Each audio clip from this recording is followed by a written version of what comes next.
The night shift at Earth's Deep Space Monitoring Station 7 was usually quiet. Most nights, Pete Wilson would drink his coffee, check the automated systems, and read old sci-fi novels to pass the time. For 15 years, humanity had been listening to the stars, hoping for a sign that they weren't alone. For 15 years, there had been nothing but cosmic background noise. Until tonight. Pete nearly spilled his coffee when the alert sounded. At first, he thought it was a system error. The computers were programmed to flag any non-random patterns in the cosmic background radiation. Usually, it was just a pulsar or some other natural phenomenon. This was different. The pattern repeated with mathematical precision. Not random, not natural.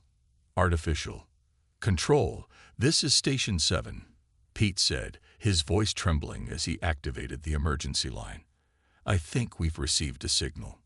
Within hours, the best minds in astronomy, linguistics, and mathematics were working on the signal.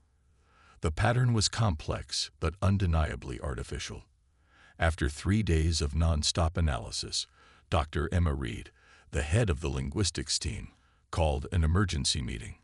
"It's a distress call," she announced to the room full of military and scientific personnel. "We're certain of it now. The mathematical patterns are universal across space. Prime numbers, basic equations. But embedded in them is something more. The signal comes from the Rigel system, about 860 light-years away." General Frank Harris frowned. "How can you be so sure it's a distress call?" Dr. Reed projected a series of waves onto the main screen. "Because it repeats with increasing urgency. The pattern intensifies, becomes more frequent. In human terms, it's like someone yelling louder and more frantically for help." The room fell silent. "So what do we do?" someone finally asked. "It would take hundreds of years to reach them with our current technology." Captain Tom Walker cleared his throat. At 45, Walker was one of Earth's most experienced space commanders. His weathered face had seen more time in orbit than most astronauts saw in their entire careers. "Not necessarily," he said. "Project Horizon might work." General Harris shot him a warning look. "Project Horizon is classified, Captain." "With respect, sir, if there was ever a time to declassify it, it's now." The tension in the room grew. Project Horizon was Earth's experimental faster-than-light drive system. Theoretical until recently, the first prototype had been installed on a new vessel called the Defiance. It had never been tested at full capacity. 3 days later, the world's major governments held an emergency summit. For the first time in human history, all nations agreed on a single course of action. Humanity would answer the call. Captain Walker stood at attention in the White House Situation Room as the final decision came down. "Captain Walker, you and the crew of the Defiance will embark on humanity's first interstellar rescue mission," the president said. "Your experimental FTL drive is our only hope of reaching the Rigel system in time." Walker nodded. "How much time do we have for preparation, Mr. President?" 48 hours. The signal is getting more desperate." The next 2 days were a blur of activity. The Defiance, docked in Earth's orbit, was loaded with humanitarian supplies, medical equipment, and defensive weapons.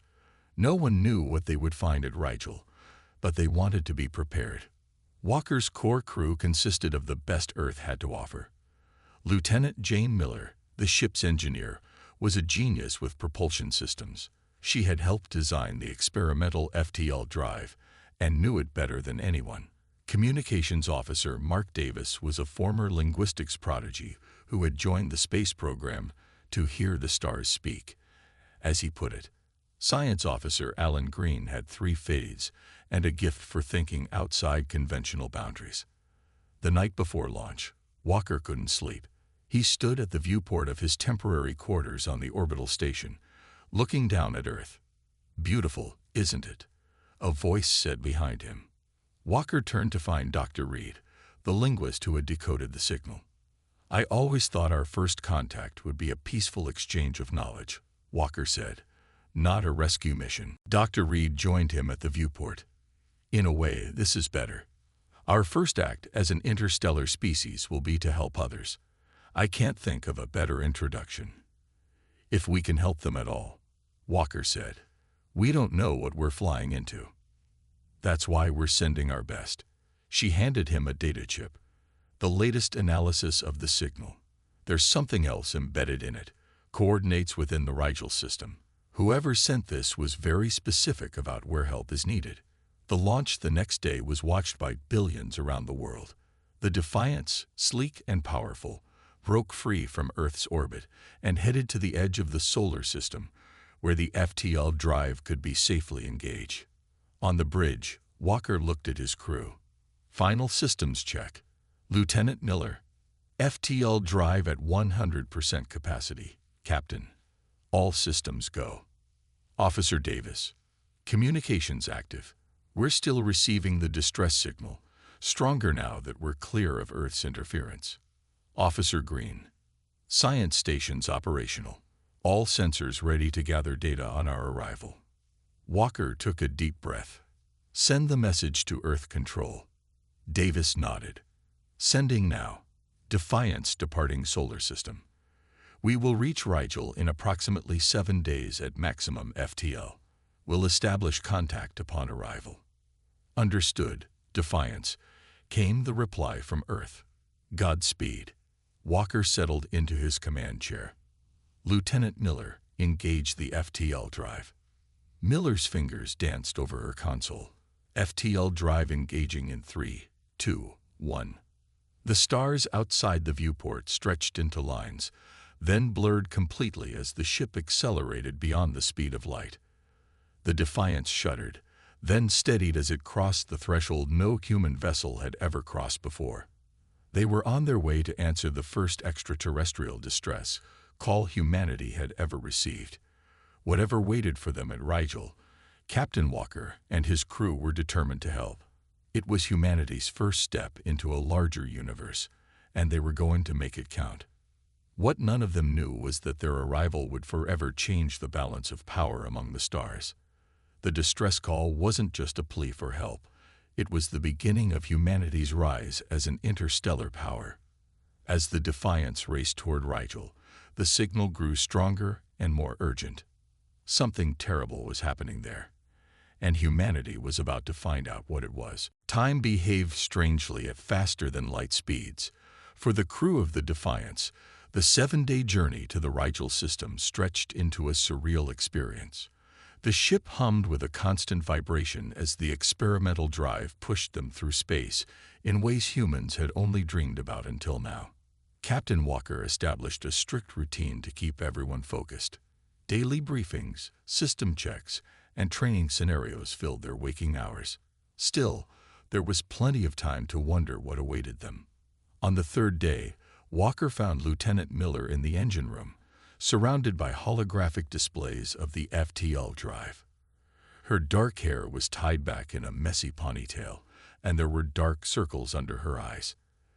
"Have you slept at all, Lieutenant?" Walker asked.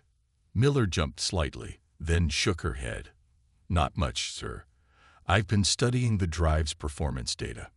"Problems?" "Not exactly." She gestured to one of the displays. "The drive is actually performing better than expected. We're moving about 15% faster than our calculations predicted." Walker frowned. "Is that safe?" "That's what I've been trying to figure out." Miller pulled up another display. "The drive is somehow becoming more efficient as we travel. It's like it's learning the best way to move through space." "That wasn't in the design." "No, sir." Miller's eyes gleamed with excitement. "I think we've stumbled onto something new. If I can understand what's happening, I might be able to boost our efficiency even further. We could reach Rigel sooner than planned." Walker nodded. "Keep working on it, but get some sleep too. I need my engineer sharp." "Yes, sir." In another part of the ship, Communications Officer Davis sat with headphones on, listening intently to the alien distress signal. The signal had been growing stronger as they approached Rigel, and more complex too. Walker entered the communications lab. "Any progress?" Davis removed his headphones. "Definitely, Captain. The signal is much clearer now, and I'm picking up new patterns. He pulled up a visualization of the sound waves. See these spikes here and here? They weren't visible in the original transmission we received on Earth. What do they mean? I think. Davis hesitated. I think they're words, sir, or whatever passes for words in their language. Dr. Reed's initial analysis was correct. This is definitely a distress call. But there's more to it now. Davis played a filtered version of the signal. Even to Walker's untrained ear, there was a rhythm to it, almost like speech. This part here, Davis pointed to a repeating pattern, appears over and over with increasing urgency. And this section here. He highlighted another pattern. This started appearing only recently as we got closer to Rigel. I think they know we're coming. Walker felt a chill run down his spine. They can detect us. At this distance. Their technology must be far more advanced than ours in some ways, Davis said. But there's something else, something troubling. He played another section of the signal. These patterns here suggest they're under attack. The mathematical sequences have the same structure as the distress portion, but they're faster, more chaotic, like they're describing destruction. Walker's face hardened. Keep working on it. I want to know as much as possible before we arrive. Later that day, Walker called a meeting with his senior staff in the ship's conference room. Science Officer Green had been analyzing data from their long-range sensors as they approached the Rigel system. What have you found? Walker asked. Green, a tall man with prematurely gray hair, stood up and activated the room's holographic display. Rigel is a blue supergiant star with several planets orbiting it. Based on the signal's origin, we believe it's coming from the fourth planet in the system, which appears to be in the habitable zone, at least habitable for a species that can handle higher levels of radiation than humans. The hologram showed a bluish-green planet with 2 small moons. What kind of life are we likely to find there? Walker asked. That's where it gets interesting, Green said, adjusting his glasses. Based on the spectrographic analysis of the planet's atmosphere and the frequencies used in the distress signal, I believe the species that sent the call has a biology based on silicon rather than carbon. Silicon-based life? Lieutenant Miller asked. I thought that was just science fiction. Theoretically possible, just very different from life on Earth. Green explained. Silicon can form complex molecules similar to carbon, but it requires different conditions. A hotter world, for one thing, which makes sense given Rigel's intensity. What would they look like? Davis asked. Green shrugged. Hard to say for certain. Possibly crystalline structures instead of soft tissue. Their sensory organs would likely be tuned to different wavelengths than ours. Their concept of communication might be fundamentally different, which makes Davis's progress with the signal all the more impressive, Walker noted. There's something else, Green said, his voice growing more serious. Our long-range sensors are picking up energy signatures consistent with spacecraft in the Rigel system. Lots of them. And they're giving off radiation patterns that suggest weapons fire. The room fell silent. We're heading into a war zone, Walker said finally. It appears so, sir, Green confirmed. And based on the energy outputs, the technology level is significantly beyond our own. Walker looked around at his crew. We knew this mission would be dangerous. We're still going to help if we can, but we need to be prepared for anything. Lieutenant Miller, what's the status on your drive efficiency improvements? I've managed to boost our speed by another 8%, Captain. We could reach Rigel in about 36 hours instead of the original 48. Do it, Walker ordered. Officer Davis, continue working on the signal. Try to establish some kind of basic communication protocol we can use when we arrive. Officer Green, I want detailed scans of all ships in the system as soon as we're in range. Identify the aggressors if possible. As the meeting broke up, Walker remained behind, staring at the holographic image of the Rigel system. Humanity's first venture beyond their solar system was taking them straight into an alien conflict. The Defiance was well armed for a research vessel, but it wasn't a warship. If they found themselves in the middle of an interstellar war, their options would be limited. Still, they had come to answer a call for help. Walker wasn't about to turn back now. On the 6th day of their journey, as the Defiance approached the edge of the Rigel system, Davis burst onto the bridge, his face pale. "Captain, I've decoded more of the signal," he said breathlessly. "It's worse than we thought. The species sending the distress call, they're being systematically exterminated by some kind of invasive force. They're begging for help from anyone who can hear them." Walker's jaw tightened. Estimated time to arrival: 18 hours, sir, Miller reported from her station. "Push it to 15 if you can," Walker said. "We might already be too late." As the Defiance raced toward Rigel, the crew prepared for their first encounter with alien life, and possibly their first battle among the stars. None of them knew what awaited them, but they were determined to answer the call that had reached across light years to find them. Humanity's arrival was about to shake the stars in ways no one could predict. Dropping out of FTL in 3, 2, 1, Lieutenant Miller announced, her voice tight with tension. The Defiance shuddered as the experimental drive powered down. The view screen, which had shown only streaking stars during their journey, suddenly cleared to reveal chaos. Captain Walker leaned forward in his command chair. My God. Before them lay the Rigel system in all its terrible glory. The blue supergiant star dominated the view, but it was the scene closer to them that held everyone's attention. Dozens of spacecraft filled the space around the fourth planet. Some were small and nimble, darting between larger vessels. Others were massive, easily 10 times the size of the Defiance.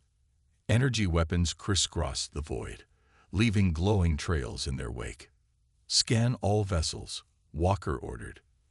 "I want to know who's who." Science Officer Green bent over his console. "Two distinct types of ships, Captain. The larger ones appear to be the aggressors. They're heavily armed and show minimal damage. The smaller vessels are taking heavy losses. The distress signal is coming from the smaller ships," Communications Officer Davis confirmed, "and from the surface of the planet below." Walker studied the battle. Even to his untrained eye, it was clear the smaller ships were fighting a losing battle. They moved with surprising speed and skill, but they were outgunned and outnumbered. "Any sign they've detected us?" Walker asked. "Not yet," Green said. "We're still at the edge of the system, but that won't last long with all these energy discharges. Someone's bound to notice us soon." As if on cue, Davis's console lit up. "Captain, we're being scanned. Multiple sources." Walker took a deep breath. This was the moment humanity had prepared for. First contact with not one, but 2 alien species, and in the middle of what looked like a war. "Open a channel," he ordered. "All frequencies, and put our shields up, just in case." Davis worked his controls. "Channel open, sir." Walker stood up straight. "This is Captain Tom Walker of the Earth vessel Defiance. We received your distress call and have come to offer assistance. Please respond." For several tense seconds, there was no reply. Then Davis's console chimed. "2 responses, Captain. Different sources." "On screen," Walker ordered. The view screen split. On one side appeared a crystalline being. Its body seemed to be made of translucent blue-green material that caught and reflected light. Where a human would have a face, this being had a cluster of crystal structures that pulsed with inner light. It had no mouth that Walker could see, yet when it spoke, the words came through clearly, translated by the ship's computers based on Davis's work with the distress signal. "Earth vessel," the crystalline being said, its voice melodious despite the translation. "I am Guardian Trell of the Lumi people. We thank you for answering our call. We did not know if anyone would hear us or come to our aid." On the other side of the screen appeared a very different being. This one was larger, with dark gray skin that looked almost metallic. Its eyes were yellow slits, and its mouth was filled with sharp teeth. Its head was elongated and crested with what looked like natural armor. "I am Commander Dax of the Drex Empire," this being growled. "You have entered Drex territory without permission. Leave immediately or be destroyed." Walker kept his expression neutral. "We received a distress call from this system. Under Earth's laws and customs, we are obligated to respond." The Drex commander's yellow eyes narrowed. "The Lumi are our property. Their distress is none of your concern. This system and all its resources belong to the Drex Empire by right of conquest." Guardian Trull's crystalline form pulsed more rapidly. "We are not property. The Drex invaded our homeworld without provocation. They are stripping our planet of resources and enslaving our people. Many have already been killed. Your species is inefficient," Commander Dax said dismissively. "You waste valuable minerals growing your crystal bodies when they could be better used by the Empire. Your existence is a luxury the galaxy cannot afford." Walker fought to keep his shock from showing. The casual cruelty in the Drex commander's words sent a chill down his spine. "Perhaps we can negotiate a peaceful resolution," Walker suggested, though he could already see that diplomacy was likely to fail. Commander Dax bared his teeth in what might have been a smile. "There is nothing to negotiate. The Lumi will be harvested. You will leave. These are the only acceptable outcomes." The transmission from the Drex ship cut off abruptly. Guardian Trull's crystal form dimmed slightly. "I fear you have placed yourselves in danger by coming here, humans. The Drex do not negotiate. They only take." "How many of your people are left?" Walker asked. "On our homeworld, perhaps 2 million, Trull replied. "Another 100,000 are scattered throughout our system in ships and on our moons. The Drex began their invasion 3 cycles ago. We had no weapons, no warships. We were a peaceful species devoted to art, science, and exploration." "You built these ships since the invasion began?" Green asked, impressed. Trull's body pulsed. "We adapted quickly. Our science was advanced, but not directed toward war. We have learned much in our desperation." Walker nodded grimly. "We'll need to know everything about the Drex ships. Their weapons, defenses, weaknesses." "Captain," Green interrupted, looking up from his console. 3 Drex warships are breaking away from the main fleet. They're heading straight for us." Walker returned to his command chair. "Battle stations. Lieutenant Miller, be ready to engage the FTL drive if we need to retreat."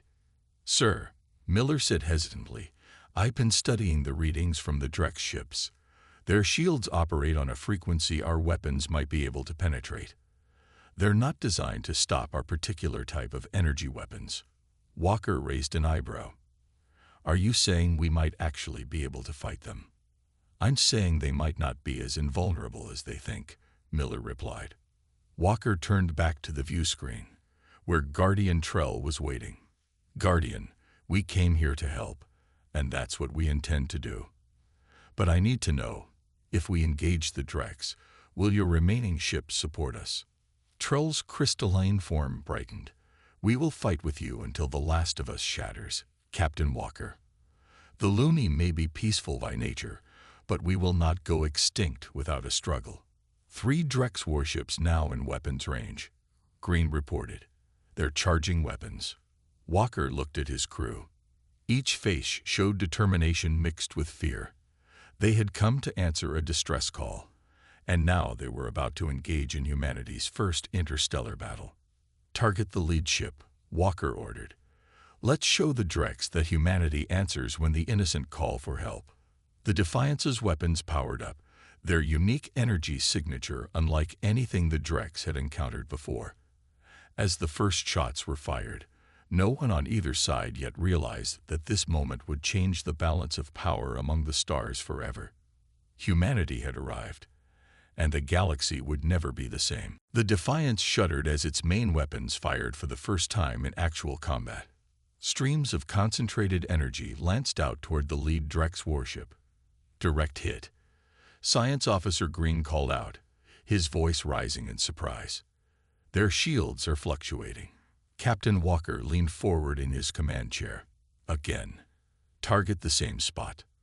On the view screen, they could see their energy beams striking the Drex ship's shields. Where the beams hit, the shields flickered and weakened. "They're returning fire," Green warned. The Defiance rocked as enemy weapons impacted against its shields.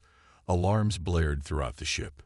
"Shields holding at 82%, Lieutenant Miller reported, but they won't last long against sustained fire." Walker studied the tactical display. The 3 Drex warships were spreading out, trying to surround the Defiance. They were clearly used to fighting as a coordinated unit, but they were also clearly surprised by the effectiveness of the human ship's weapons. "Evasive maneuvers," Walker ordered. "Lieutenant Miller, can you modify our shields to better withstand their weapons?" Miller's fingers flew across her console. "Working on it, Captain. Their energy weapons operate on a different spectrum than ours. I'm adjusting our shield harmonics to compensate." The ship lurched as it changed direction, barely avoiding another barrage from the Drex ships. "Captain," Davis called from the communication station. "The Lumi ships are moving to assist us. 6 of them are engaging the Drex warships." Walker watched as the smaller, nimbler Lumi vessels darted around the Drex ships, firing what appeared to be energy weapons of their own. They weren't as powerful as the Defiance's weapons, but they were forcing the Drex to divide their attention. "Open a channel to the Lumi ships," Walker ordered. Davis worked his console. "Channel open, sir." "Lumi vessels, this is Captain Walker. Let's coordinate our attack. Your ships are faster than ours. If you can keep the Drex distracted, we can target their shield generators." Guardian Troll's voice came through the speakers. "Understood, Captain Walker. We will draw their fire." The battle quickly took on a new rhythm. The Lumi ships darted in and out, never staying still long enough for the Drex to get a solid lock on them. Meanwhile, the Defiance hammered away at the Drex shields with its more powerful weapons. "Their shields are failing," Green announced as one of the Drex ships listed to the side, energy bleeding from a wound in its hull. Walker allowed himself a small smile. "Target their weapon systems next." The Defiance's main guns fired again, striking the damaged Drex ship precisely where its main weapon battery was located.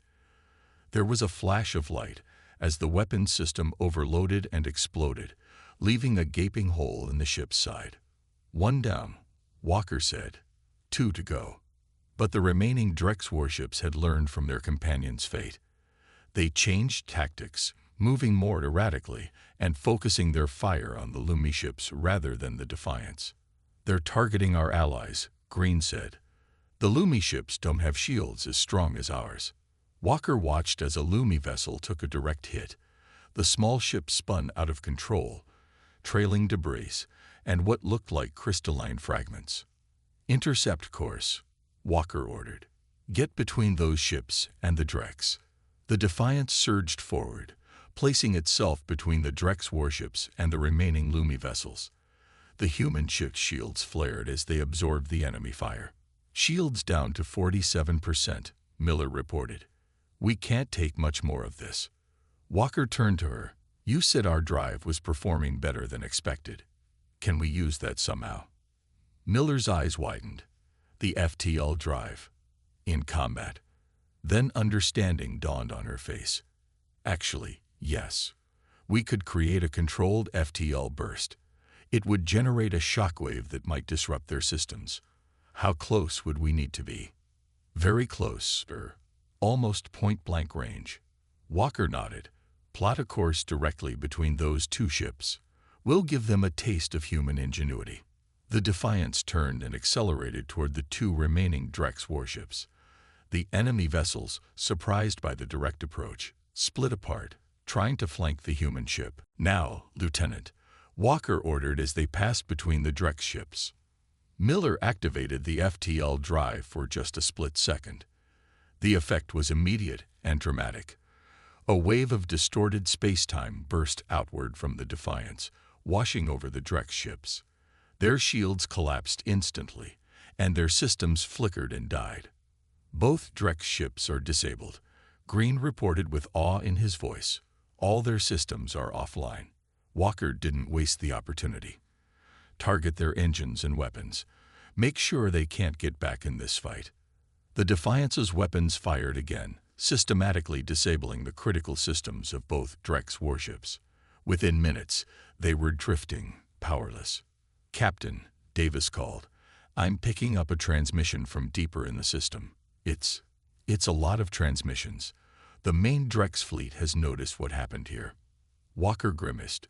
They had won this skirmish, but they couldn't hope to defeat an entire fleet. "How many ships?" Green checked his sensors.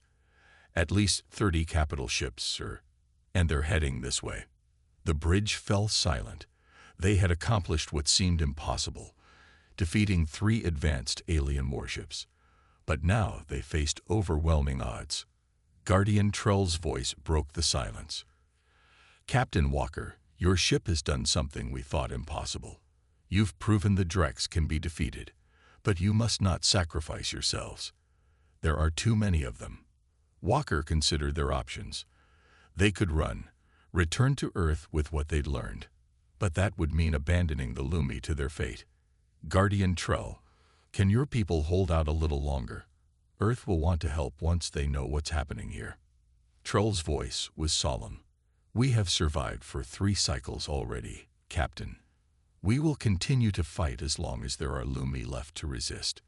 But I fear the Drex will accelerate their harvesting now that they know outside help has arrived." Walker turned to Davis. "Send a message to Earth. Full report on everything we've encountered. Include all sensor data on Drex ships and weapons. Tell them." He paused. "Tell them we need a fleet." Davis nodded and began composing the message. "Lieutenant Miller, how quickly can we get back to Earth using the FTL drive?" Miller looked up from her calculations. "With the improvements I've discovered, about 5 days, sir." "And how long until the main Drex fleet reaches us?" Green checked his sensors again. "At their current speed, about 3 hours." Walker made his decision. "We're going to hold position as long as we can. Help the Lumi evacuate as many of their people as possible from the most vulnerable positions. Then we'll lead the Drex on a chase away from this system before jumping back to Earth." "You intend to be bait, Captain?" Green asked. Walker nodded. "The Drex seem arrogant. They underestimated us once. Let's hope they do it again." As the crew prepared for their desperate plan, Walker gazed at the view screen, where the beautiful blue-green planet of the Lumi hung in space. Humanity had come to answer a distress call, and in doing so had stumbled into a war. But they had also discovered they weren't as outmatched as they feared. The Drex may have been conquering this region of space for centuries, but they had never encountered humans before. They had no idea what they had awakened. "Prepare to engage the main Drex fleet," Walker ordered, his voice steady despite the odds against them. "Let's show them that humanity stands with those who call for help." "Main Drex fleet closing in," Science Officer Green announced, his voice tense. 18 minutes until they're within weapons range. Captain Walker stood at the center of the Defiance's bridge, studying the tactical display. The evacuation of the most vulnerable Lumi positions was proceeding, but too slowly.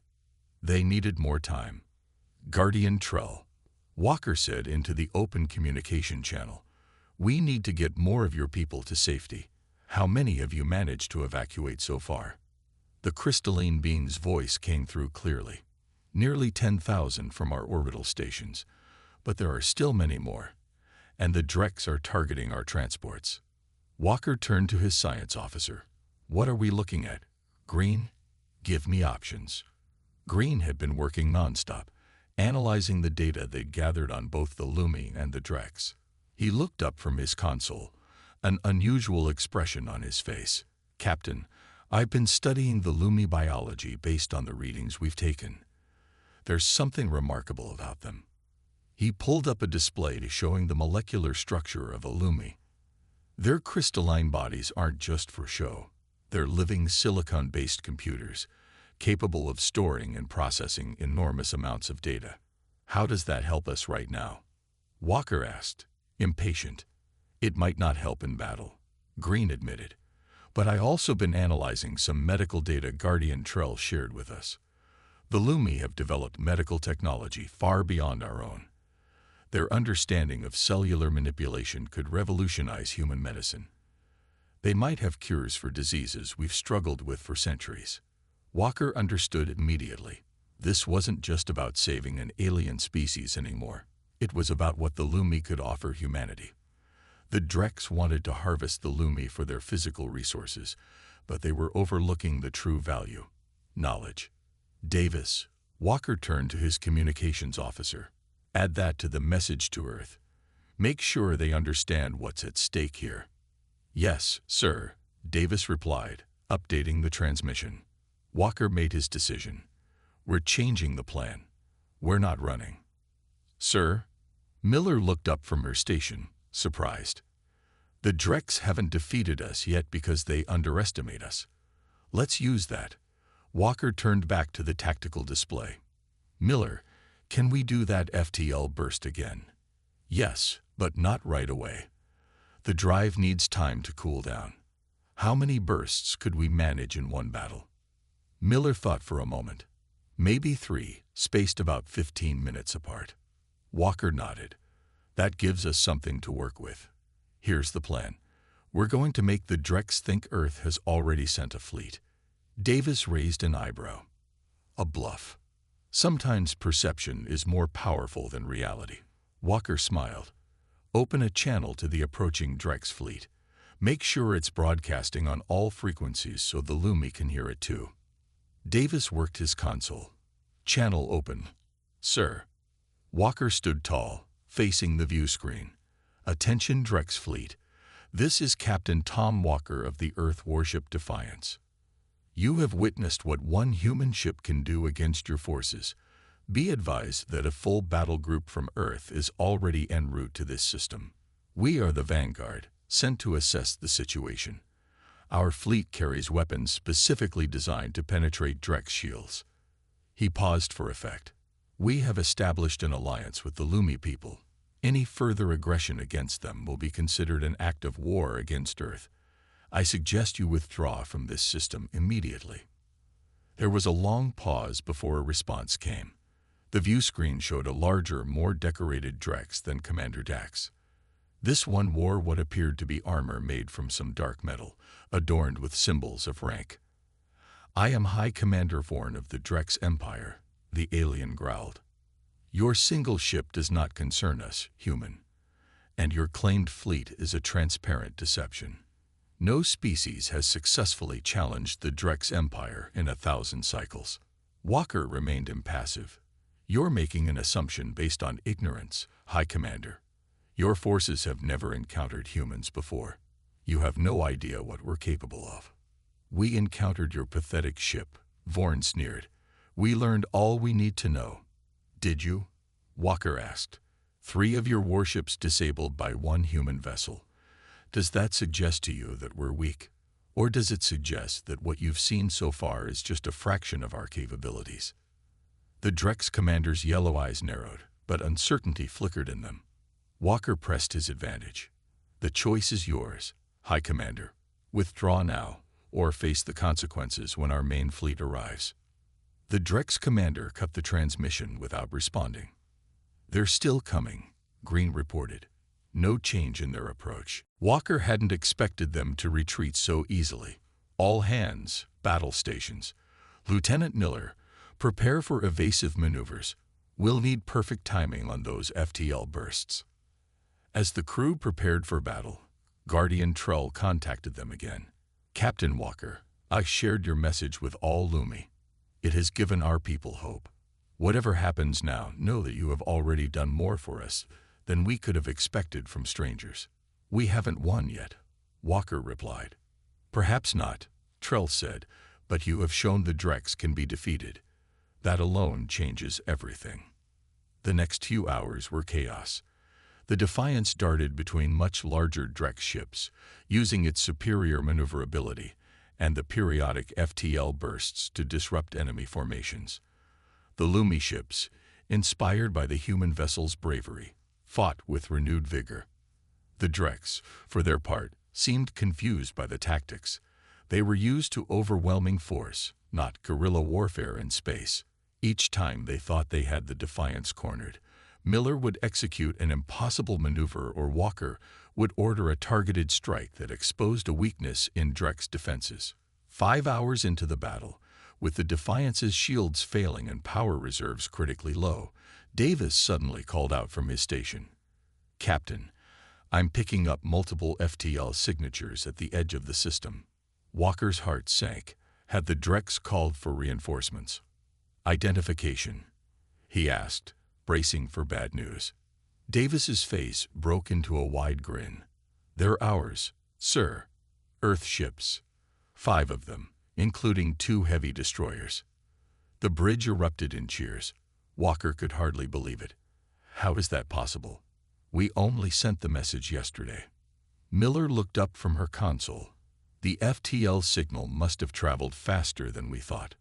Earth must have dispatched ships immediately." On the view screen, they watched as 5 human vessels dropped out of FTL travel.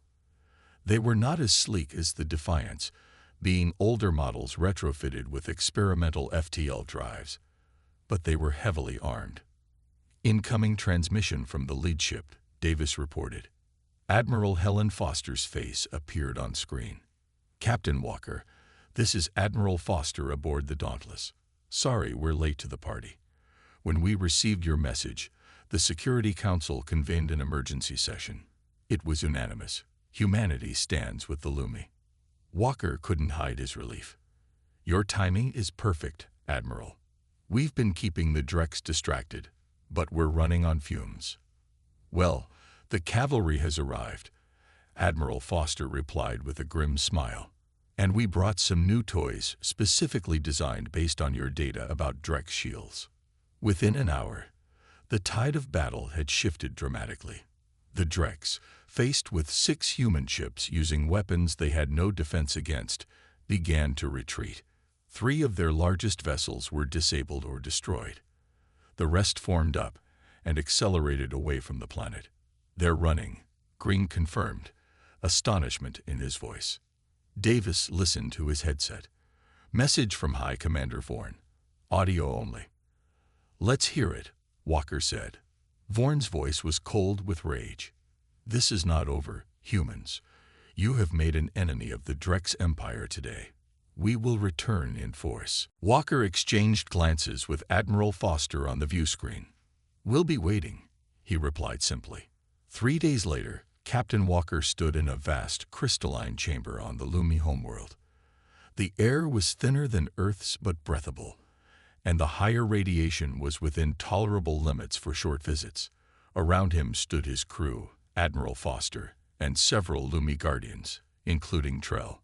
"Today we formalize our alliance," Trell announced, his crystalline body glowing with vibrant colors. "The Lumi and humans stand together against the Dreks threat." Admiral Foster nodded. "Earth has already begun constructing more ships with FTL capability.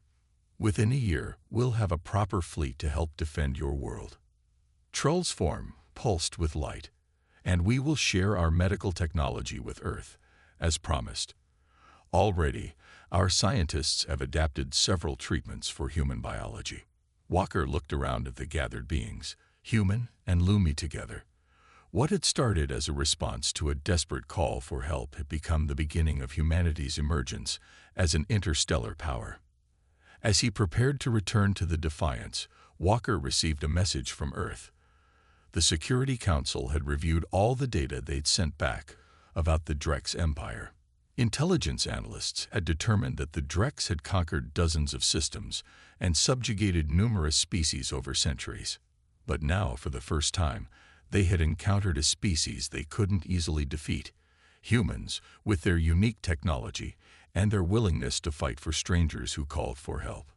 In response, Earth had already established colonies on 3 previously uninhabited systems near Rigel, creating a defensive perimeter.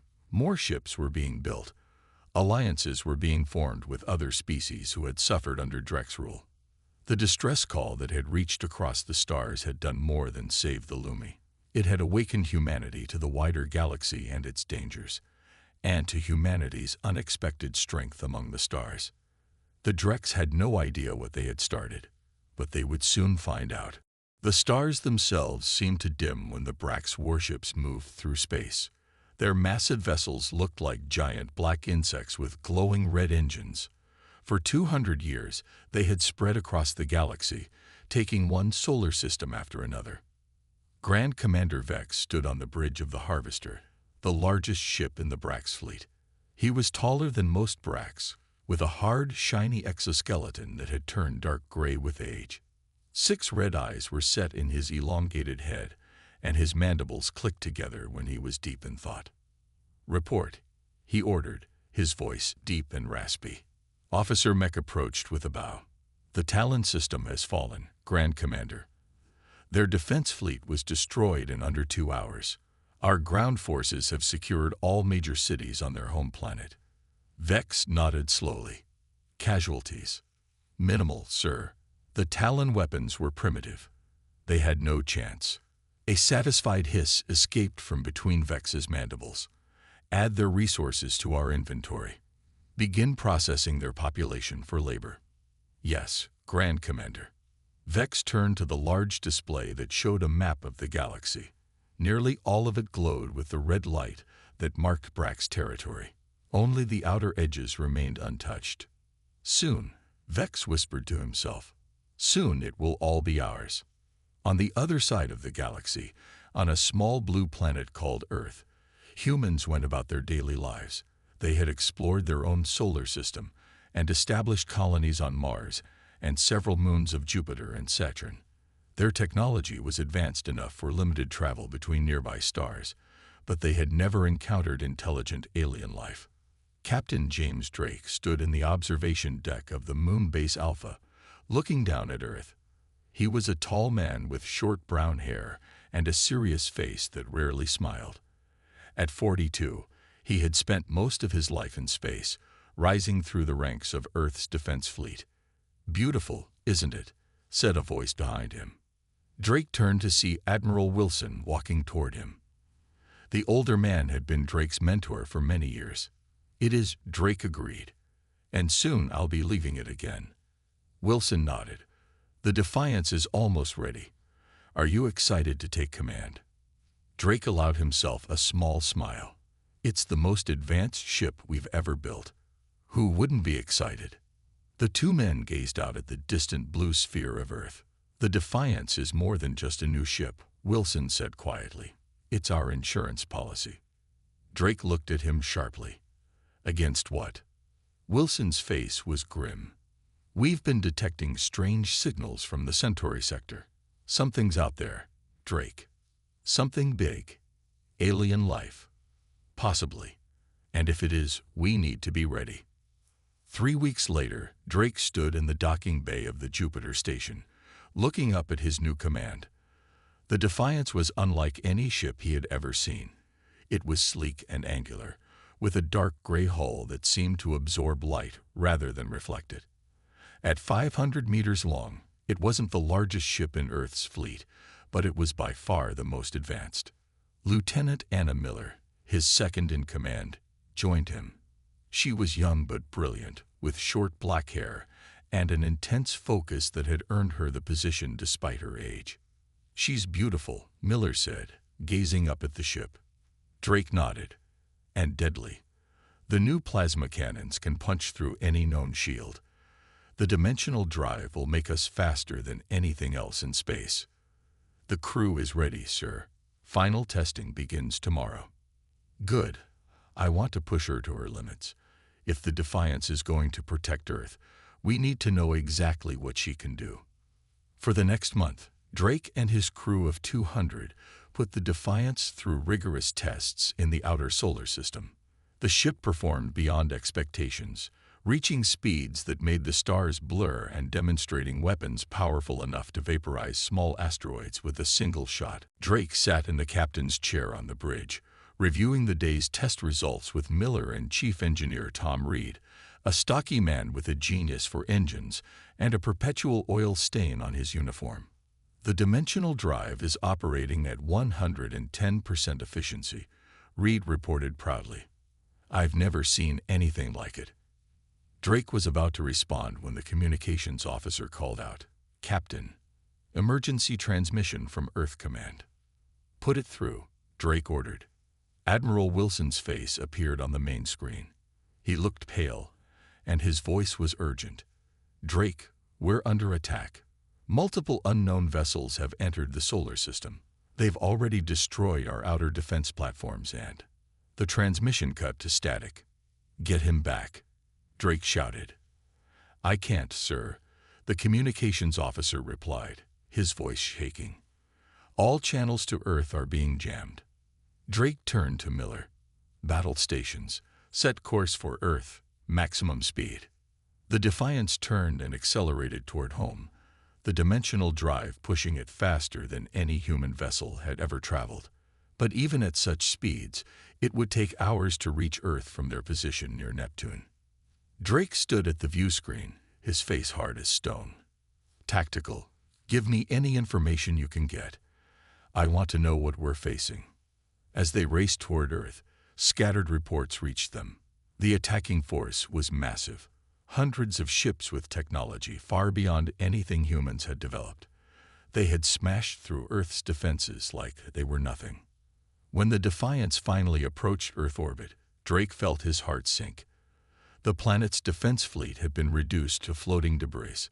The moon base was a smoking ruin, and on Earth itself, great columns of smoke rose from every major city. "My God," Miller whispered beside him. On the tactical display, they could see the alien ships, black, insect-like vessels with glowing red engines. "They're landing troops," the tactical officer reported. "Ground invasions in progress on all continents." Drake gripped the arms of his chair. Earth's government would fall within hours. Billions of lives were at stake, and his ship, one vessel, no matter how advanced, could not stop an invasion of this scale. "Sir," Miller said quietly, "what are your orders?" Drake took a deep breath, making the hardest decision of his life. "We can't save Earth. Not now. But we can survive. We can fight back." He turned to face his crew. The Defiance was built to protect humanity. To do that, we need to retreat, gather information about our enemy, and find a way to defeat them. "Set course away from the solar system," he ordered. "We're going to disappear, and then, when the time is right, we're going to come back and take our home." As the Defiance slipped away from the battle, Drake took one last look at the burning Earth. He made a silent promise to return, no matter how long it took. The invaders had conquered his world, but they had missed one ship, the one ship that might someday bring their empire crashing down. 3 days after their escape, the crew of the Defiance gathered in the ship's main meeting room. Faces were grim, eyes red from crying or lack of sleep. Captain Drake stood at the front, his shoulders heavy with the weight of their situation. "I know you all want to go back," Drake said, his voice steady despite his exhaustion. "I do too.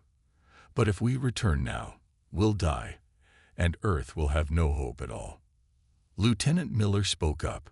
"Captain, we've been monitoring Earth's broadcasts. The Brax, that's what they call themselves. They've taken control of all major cities. Resistance forces are forming, but..." She couldn't finish. "But they don't stand a chance," Drake completed her thought. "Not against the technology we've seen." Chief Engineer Reed raised his hand. "Sir, I've been analyzing what data we gathered during our escape. The Brax ships use some kind of energy field we've never seen before. It's why our weapons couldn't damage them. And that's exactly why we can't go back yet," Drake said. "We need to understand them, learn their weaknesses, and then strike when they least expect it." A young communications officer named Lisa Jones stood up. Her face was streaked with tears. "My family was in London. I can't just abandon them." Drake walked over to her and put a hand on her shoulder. "We're not abandoning anyone. We're their best hope. The Defiance is more than just a ship now. We're carrying the future of humanity with us." He looked around at his crew. "Starting today, we are at war. Our mission is to survive, learn everything we can about the Brax, and prepare to take back our home. 1 month later, the Defiance hovered at the edge of the Epsilon Indi system, using a small uninhabited planet to hide from Brax patrols. Drake had established a routine for the crew, dividing them into teams for research, reconnaissance, and maintaining the ship. Dr. Alice Hayes, the ship's chief scientist, had set up a makeshift lab in one of the cargo bays. She was a short woman with graying hair and a fierce intelligence that had earned her multiple awards before the invasion. "Captain, you need to see this," she said as Drake entered her lab. She showed him a holographic display of what looked like an insect under a microscope. "This is a Brax cell sample we recovered from debris after our escape. Their biology is unlike anything we've seen. They're carbon-based, like us, but their cellular structure is incredibly complex." "Is that useful to us?" Drake asked.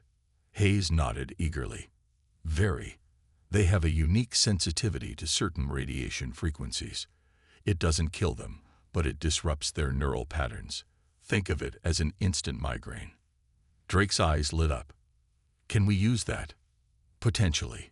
Reed and I are working on modifying one of our secondary weapons systems to emit that specific frequency." For the first time in weeks, Drake felt a spark of hope. Back on Earth, the Brax had transformed the planet. Massive processing facilities now covered what had once been major cities. Humans were rounded up and sorted, some put to work in mines and factories, others sent off-world for unknown purposes. Grand Commander Vex had established his headquarters in what used to be New York City. The gleaming skyscrapers had been replaced by a towering black structure that reached into the clouds. Vex gazed out over his new domain with satisfaction. "Report," he ordered as Officer Mech entered his chamber.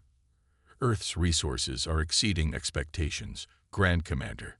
The water alone is more valuable than 3 standard planets, and the humans, while physically weak, show remarkable adaptability as workers." Vex clicked his mandibles in approval. "And the resistance? Small and disorganized. They have no significant weapons. They'll be crushed within weeks." "Excellent." Vex turned away from the window. "Any sign of the missing ship?" Mech hesitated. "No, Grand Commander. Our scouts have found no trace of it." Vex's 6 eyes narrowed. "One ship should not concern us. But I dislike loose ends. Find it." 6 months after Earth's fall, the Defiant had become a ghost, slipping in and out of systems at the edges of Brax territory. They observed Brax ships from a distance, gathered information, and occasionally raided small outposts for supplies. Drake sat in his quarters reviewing the latest intelligence. They had learned much about the Brax, their hierarchical society, their advanced technology, and most importantly, some of their weaknesses. A knock at his door interrupted his thoughts. "Enter," he called. Miller walked in, looking excited. "Captain, we've made contact with another resistance group. They're not human, but they hate the Brax as much as we do." Drake sat up straight. "Where?" "The Proxima system. They call themselves the Velox. Their planet was one of the first the Brax conquered, over 100 years ago." This was the breakthrough Drake had been waiting for. "Set course for Proxima. Let's meet our new friends." 2 days later, the Defiance entered the Proxima system, carefully avoiding Brax patrol routes they had mapped over months of observation. They landed on a small moon where, according to their information, the Velox resistance had a hidden base. Drake led a small team to the surface.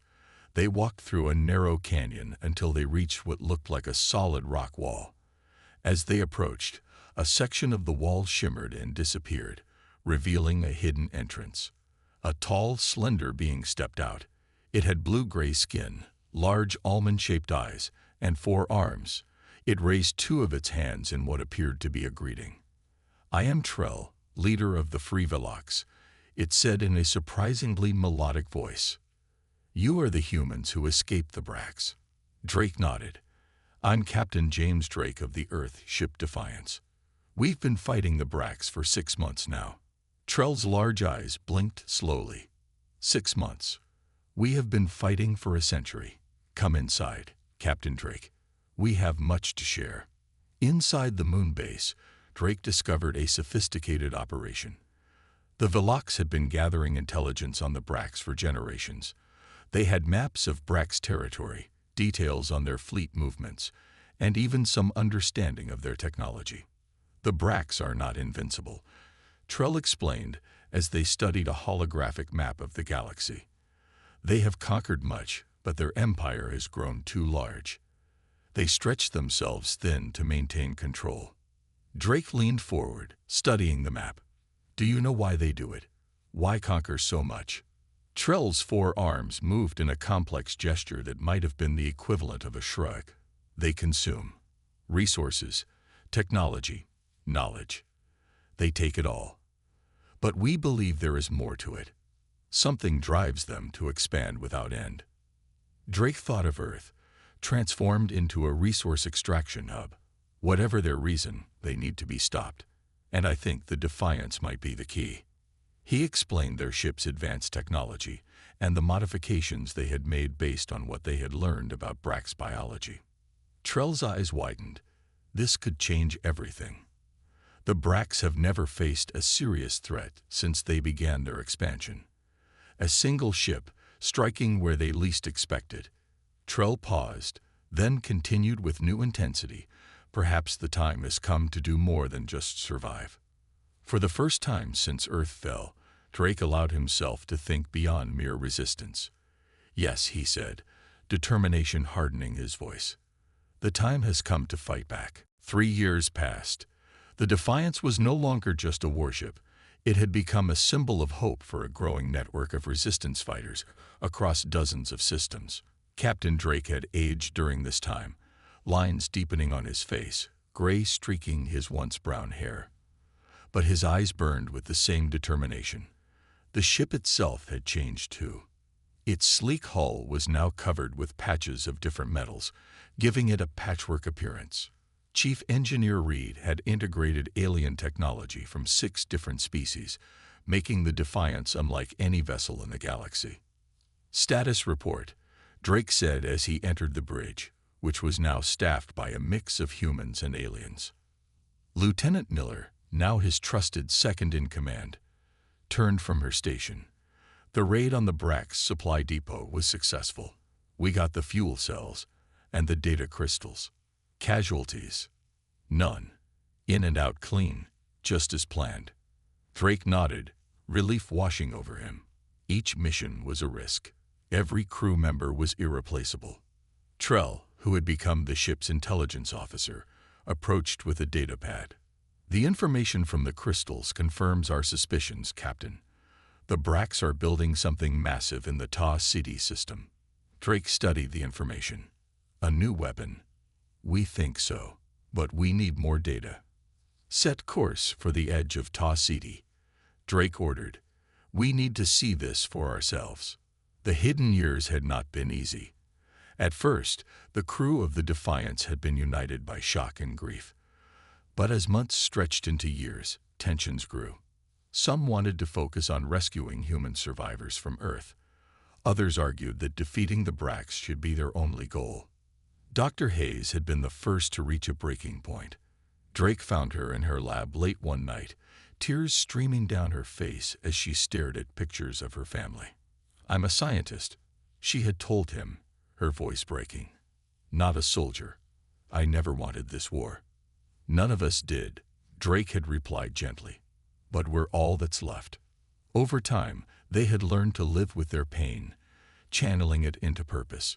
Each small victory against the Brax gave them strength to continue. Now, as the Defiance approached Ta City, Drake called his top officers to the meeting room.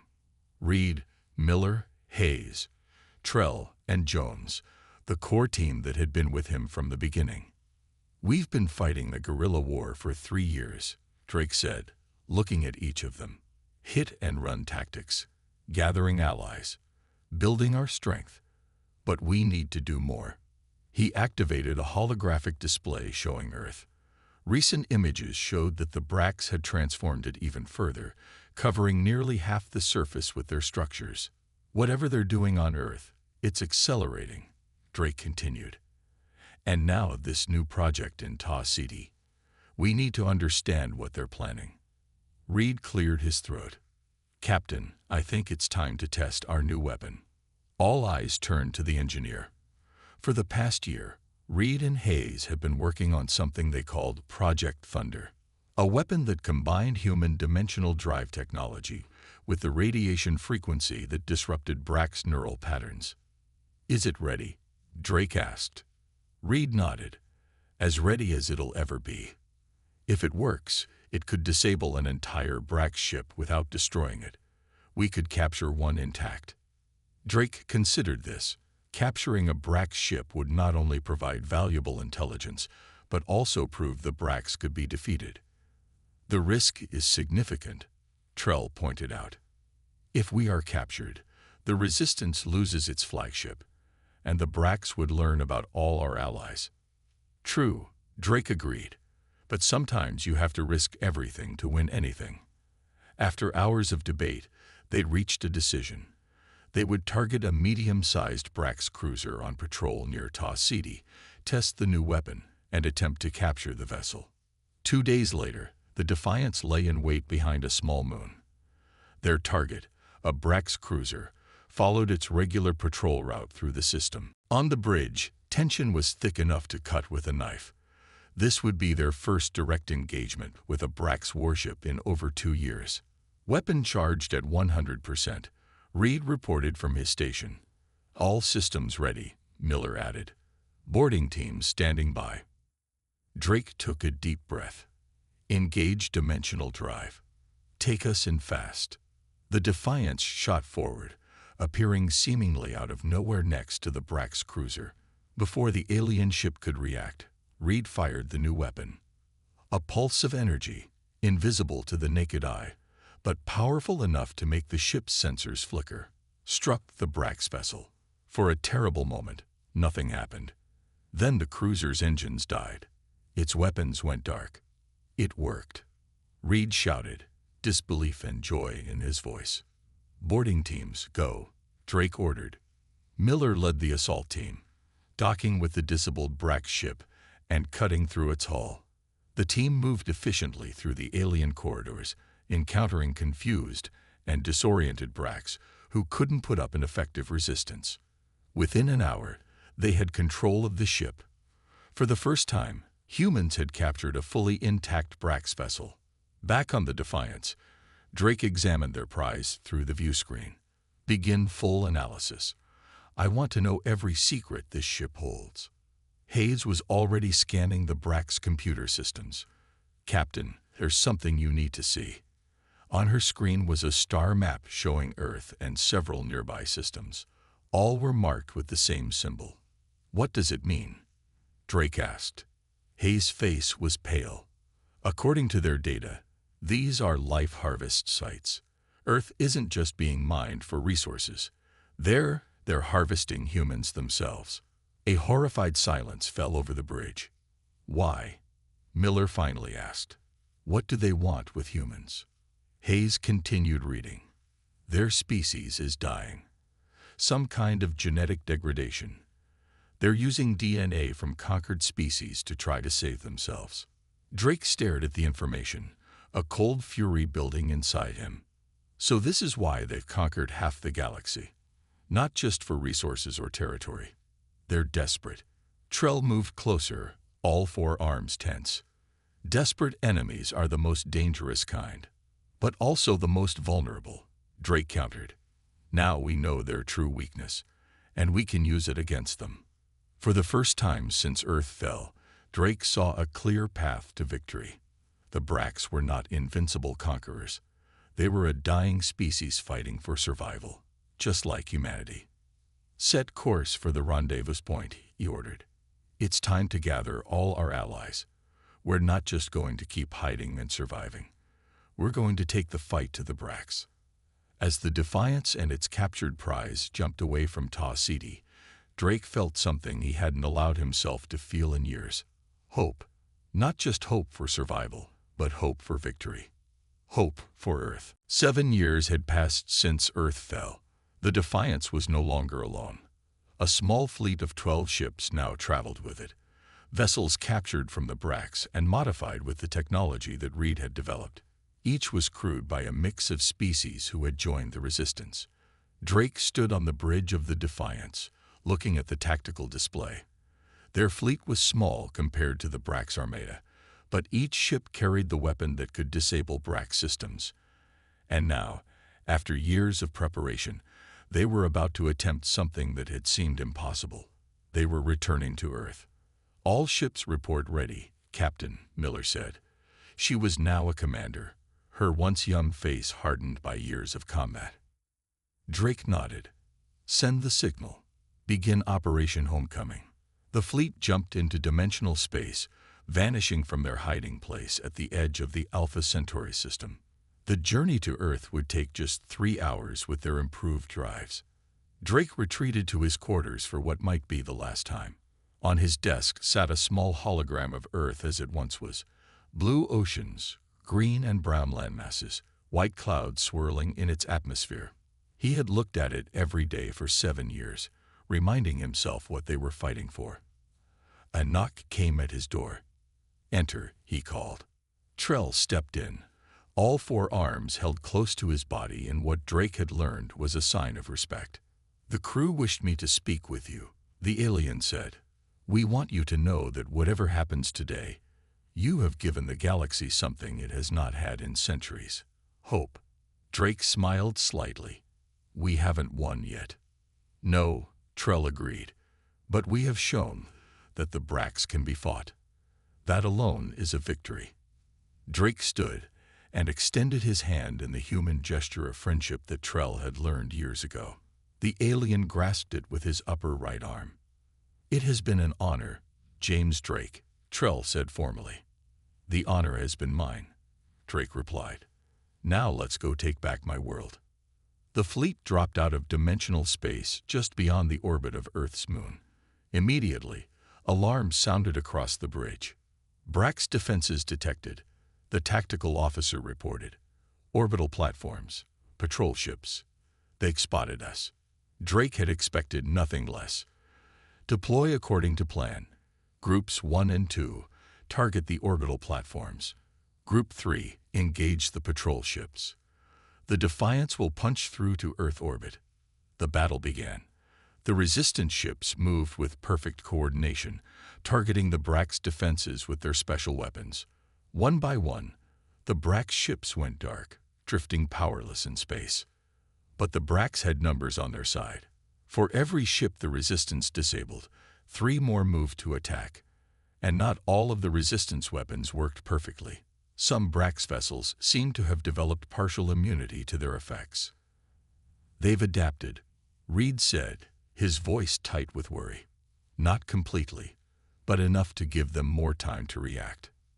Drake watched as one of their ships, the Freedom, took heavy damage from a Brax cruiser. "All ships, focus fire on Sector 7. We need to open a path." The battle raged for over an hour. 3 resistance ships were lost, but the Brax defenses were crumbling. Finally, a gap opened in the defensive line. "Now," Drake ordered, "full power to engines. Take us to Earth." The Defiance shot forward, diving toward the blue planet. As they entered orbit, the crew fell silent at the sight below. Earth had been transformed. Vast black structures covered much of North America and Europe. The oceans had been darkened in places by massive floating platforms. The Amazon rainforest had been replaced by a single enormous facility that glowed with eerie green light. "Life signs?" Drake asked, his voice barely audible. Hayes checked her scanners. "Human population approximately 1 billion, mostly concentrated in what appear to be labor camps. Brax presence is heavy, at least 10 million, with the highest concentration in North America." Drake took a deep breath. "Take us down. Target the command center." In his headquarters in what had once been New York City, Grand Commander Vex received the alert. His mandibles clicked rapidly, a sign of agitation that his officers rarely saw. "One of the attacking ships has broken through," Officer Mech reported. "It's heading directly for us." "Impossible," Vex hissed. No single ship would dare. Sensors confirm it is approaching our airspace. And sir, it appears to be of human design. Vex's 6 eyes widened.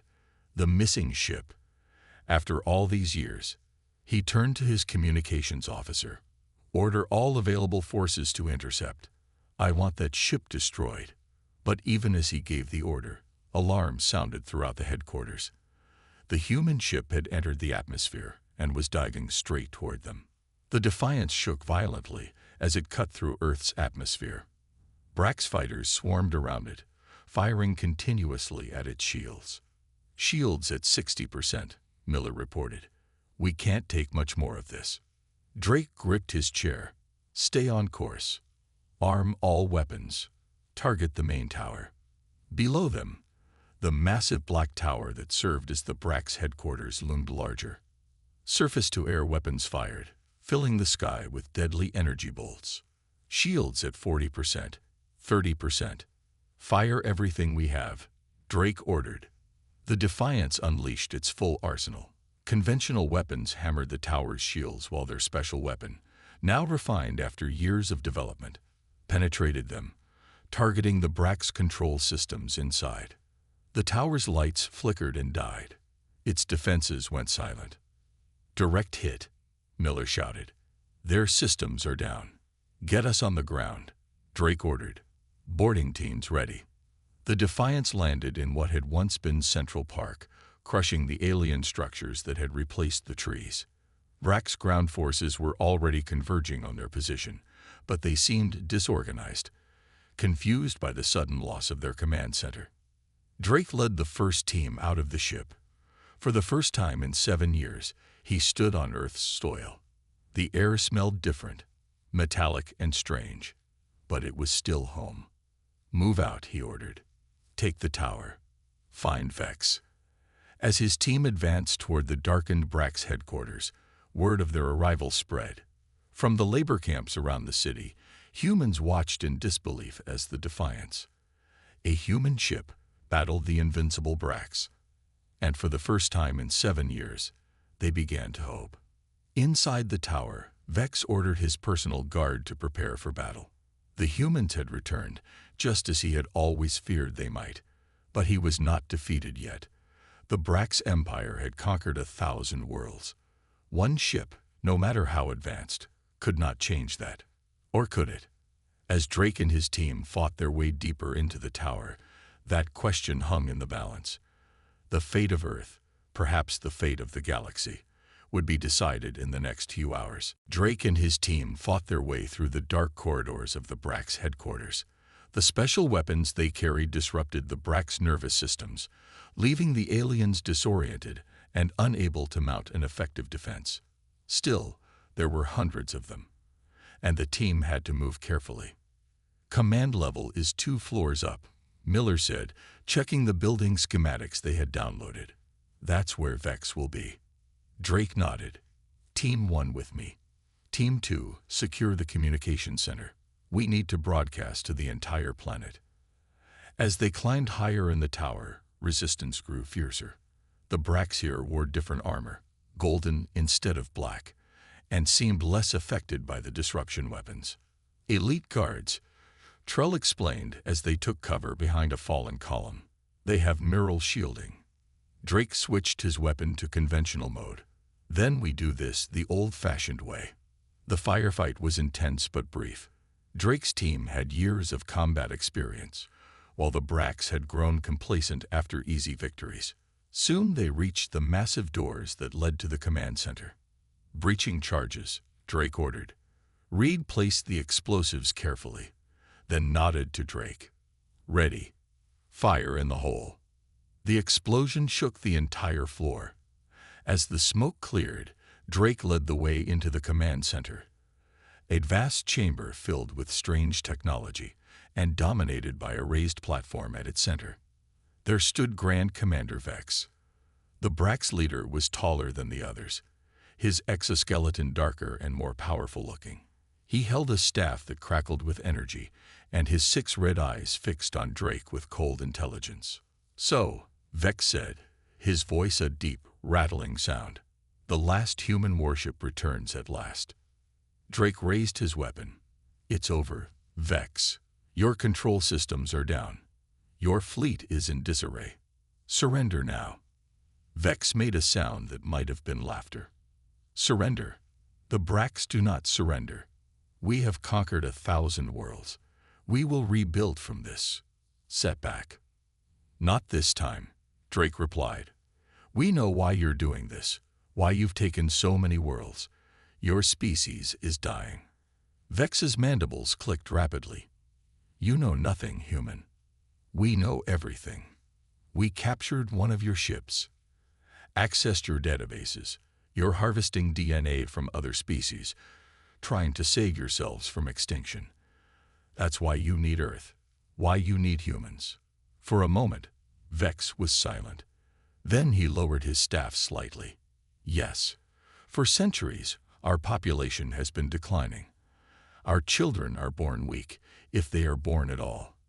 But the human genome, it is compatible with ours in ways no other species has been. You are our salvation. Drake took a step forward. At the cost of our freedom, our world. A necessary sacrifice, Vex said dismissively. One species must die so another can live. Or, Drake countered, we could help each other, your scientists and ours, working together instead of as conqueror and conquered. Vex's laughter filled the chamber. Cooperation. Weakness. The Brax take what we need. And look where that's gotten you, Drake said. Your empire is falling apart. Even now, the news is spreading across the galaxy. The Resistance fleet has broken through your defenses. The invincible Brax have been defeated. Vex roared in anger, raising his staff. I will kill you myself. He lunged forward with surprising speed. Drake fired, but Vex deflected the shots with his staff. In seconds, the Brax commander was upon him, swinging the energy weapon in a deadly arc. Drake rolled aside, the staff missing him by inches. Miller and the others fired, but Vex's personal shield absorbed the shots. This would be a one-on-one fight. Drawing his combat knife, Drake circled the Brax leader. 7 years of built-up rage and determination fueled him. This creature represented everything that had been taken from humanity. Their home, their freedom, their future. Vex attacked again, the staff cutting through the air with a crackling hiss. This time, Drake didn't dodge. Instead, he stepped inside the swing, accepting a glancing blow to his shoulder in exchange for getting close enough to drive his knife into a gap in Vex's exoskeleton. The Brax commander shrieked, a high-pitched sound that hurt human ears. Black fluid leaked from the wound as Vex staggered backward. This changes nothing, Vex gasped. Kill me, and another will take my place. The Brax are eternal. Drake shook his head. No, you're just another species fighting to survive. But you chose the wrong way to do it. He raised his weapon, aiming at Vex's head. And you chose the wrong planet to invade. A single shot echoed through the command center. Vex collapsed, his 6 eyes going dark forever. 3 hours later, Drake stood on the roof of the tower. The Defiance had sent the signal to the rest of the Resistance fleet, and they had secured orbit around Earth. More importantly, they had broadcast the news of Vex's death to every Brax ship and colony in the system. The effect was immediate. Without their leader, the Brax command structure began to fall apart. Some ships fled, while others surrendered. On the ground, human resistance fighters emerged from hiding, attacking Brax positions that were now vulnerable without central coordination. Miller joined Drake on the roof, her face scratched but triumphant. Reports coming in from around the planet. The Brax are in full retreat. Some of their commanders are even offering to negotiate. Drake looked out over what had once been New York City. The alien structures still dominated the landscape, but here and there, fires burned as humans reclaimed their territory. What about the other planets? He asked. The other species the Brax enslaved. The word is spreading, Miller said. Our alien allies are transmitting the news across Brax communication channels. Rebellions are breaking out everywhere. Reed appeared at the doorway, his face split by an enormous grin. "Captain, you need to see this." He handed Drake a tablet showing a live feed from one of the labor camps. Thousands of humans were celebrating in the streets, tearing down Brax symbols and raising makeshift Earth flags. "It's happening all over," Reed said. "Not just here, on every world the Brax conquered. The Empire is collapsing." Drake felt a weight lift from his shoulders. 7 years of running, hiding, and fighting. And now, finally, victory. "What about the Brax genetic problem?" Miller asked quietly. "Without human DNA, their species will die out." Drake watched the celebrations below. "We'll offer to help them, the right way. Not as conquerors and slaves, but as equals." Maybe that's the real lesson here. As the sun set over Earth for the first time in 7 years without Brax rule, Drake thought about the journey that had brought them to this moment. One ship, just one ship that the Brax had missed, had been enough to change the course of galactic history. The Defiance had lived up to its name. "Send a message to all our allies," Drake said. Tell them Earth is free. And soon, the galaxy will be too." Below them, the celebration continued to spread, a wave of hope and freedom that would eventually reach every corner of the stars.